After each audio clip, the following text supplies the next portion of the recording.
Hey guys, welcome to Alien Labs. आज हम बात करेंगे यूनिवर्स की सबसे शानदार और सबसे डरावनी फेनोमेना में से एक सुपरनोवा एक्सप्लोजन के बारे में। यानी कि जब मैसिव स्टार्स मरते हैं और उनका अंत एक धमाकेदार फटने के रूप में होता है, और यही धमाका नए स्टार्स के जन्म का कारण बनता है और अनेक ग्रहों को जन्म देता है। आज की वीडियो में हम यही समझने की कोशिश करेंगे कि यह सब कैसे और क्यों होता है। गाइस, सबसे पहले हमको ये जानना जरूरी है कि मैसिव स्टार्स क्या होते हैं। यूनिवर्स में हमारे सन जैसे काफी स्टार्स हैं जो हमारे सन से काफी बड़े भी हैं। ये ज्यादातर हाइड्रोजन और हीलियम को फ्यूज करके एनर्जी पैदा करते हैं।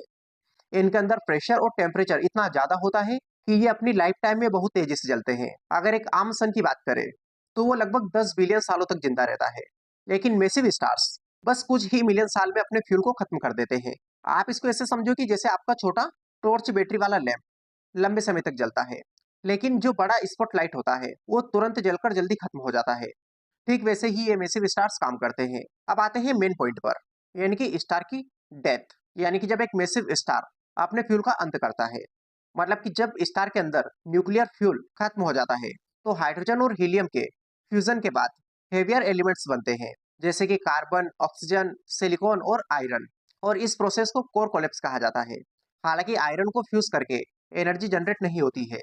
मतलब ये कि स्टार के अंदर प्रेशर और ग्रेविटी का बैलेंस टूट जाता है, और इसके कारण कोर अचानक कोलैप्स करता है। टेम्परेचर और प्रेशर एक्सट्रीम लेवल तक पहुंच जाता है, और फिर होता है सुपरनोवा एक्सप्लोजन।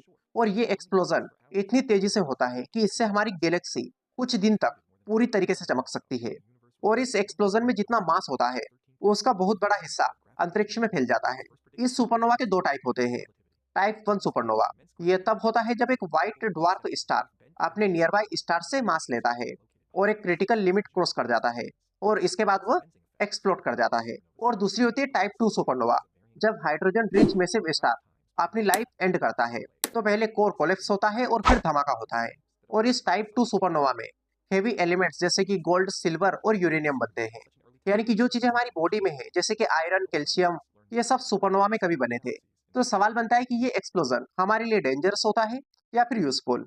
तो देखिए, अगर ये हमारे सन के पास होता है तो ये पूरी पृथ्वी को नष्ट कर सकता है, लेकिन दूसरी तरफ अगर ये दूर है तो ये नई चीजों को बनाता है, जैसे कि हेवी एलिमेंट्स इसे अंतरिक्ष में फैलते हैं, नेब्यूला बनते हैं, और ये क्लाउड्स आगे चलकर नए स्टार्स और प्लैनेट्स को जन्म देते हैं। बेसिकली एक पुराना स्टार मरकर नया स्टार और नए प्लैनेट को बनाने की फाउंडेशन तैयार करता है। आप इसको ऐसे समझो कि पुराने ट्री जब टूटकर गिरते हैं तो उसके न्यूट्रिएंट्स मिट्टी में जाकर एक नए प्लांट्स को जन्म देते हैं। सुपरनोवा एक्सप्लोजन के बाद जो मटेरियल फैलता है उसे हम सुपरनोवा रेमनेंट कहते हैं। ये मटेरियल धीरे धीरे कंडेंस होता है और ग्रेविटी की मदद से नए स्टार्स का फॉर्मेशन शुरू होता है। और यही प्रोसेस लगातार चल रहा है। यूनिवर्स में हर नया स्टार और हर प्लैनेट कहीं न कहीं सुपरनोवा एक्सप्लोजन की वजह से ही हमारे सामने है। यहाँ तक कि हमारी बॉडी में जो आयरन और कैल्शियम है, ये सब कभी मैसिव स्टार के अंदर बने थे, और सुपरनोवा एक्सप्लोजन के बाद हमारे सोलर सिस्टम में आए, और उसके बाद हमारी बॉडी में इन्होंने प्रवेश किया। कहने का सिंपल सा मतलब ये है कि हम भी इस स्टार डस्ट से बने हैं। तो गाइस, सुपरनोवा एक धमाका नहीं होता है, बल्कि यह डेथ और बर्थ का अल्टीमेट एग्जाम्पल है। मैसिव स्टार्स अपनी डेथ में यूनिवर्स को एनरिच करते हैं और नए स्टार्स, प्लैनेट्स और लाइफ के लिए फाउंडेशन देते हैं। सो आज के वीडियो में इतना ही। अगर वीडियो पसंद आया हो तो इसे लाइक कर लीजिए। इसके अलावा आप हमारे टेलीग्राम चैनल को भी ज्वाइन कर सकते हैं, लिंक आपको वीडियो के डिस्क्रिप्शन में मिल जाएगी। अगर आप चैनल पर पहली बार विजिट कर रहे हो तो चैनल को सब्सक्राइब कर लीजिए। Wish you all the very best. Thank you so much.